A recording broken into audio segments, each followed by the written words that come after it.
Pero mga bro, mayroon tayo Lexus dito na kinabitan natin ng e-board. Yan.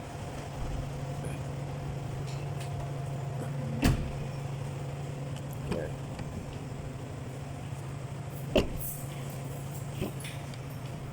Yan. So yung bracket nito mga bro, nagpa-bracket na. Kasi wala naman talagang para dito na e-board. Yan.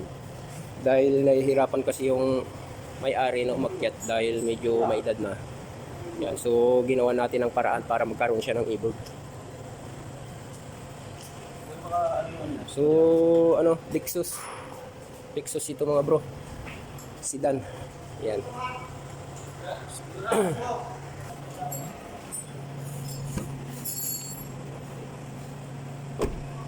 Yan. So yung bracket niya mga bro, hindi yung ano, gumawa lang tayo ng bracket niyan. Ayan o.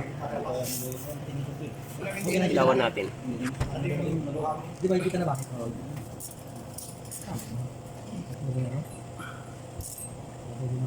So yan. So doon natin nilagay yung kanyang motor. Ito yung ano, pinabrikit natin na bracket niya. Ito. Kasi wala talagang para dito mga bro. So ginawa lang natin ang paraan. Okay?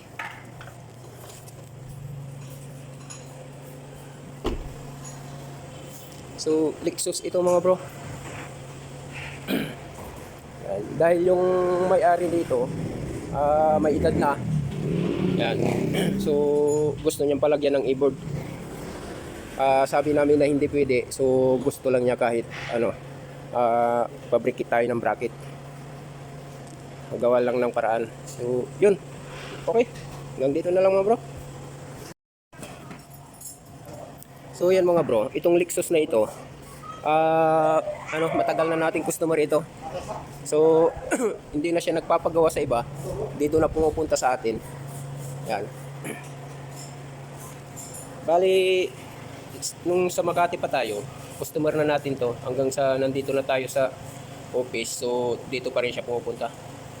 Matagal na nating customer itong Lexus na ito. Tiwala na sa atin ito. Yan.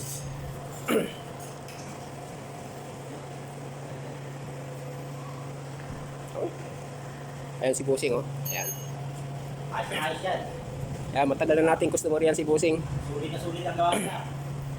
Binabalik-balikan tayo pag may ano, hindi na siya nagpapagawa sa iba. Dito pupunta sa atin. Ayan. So ito mga bro, wala talagang e-board para rito. So nakiusap lang sa atin na gawa natin ng bracket nito para makabitan lang. So nag-convert tayo ng bracket para mailagay natin yung motor. So yun.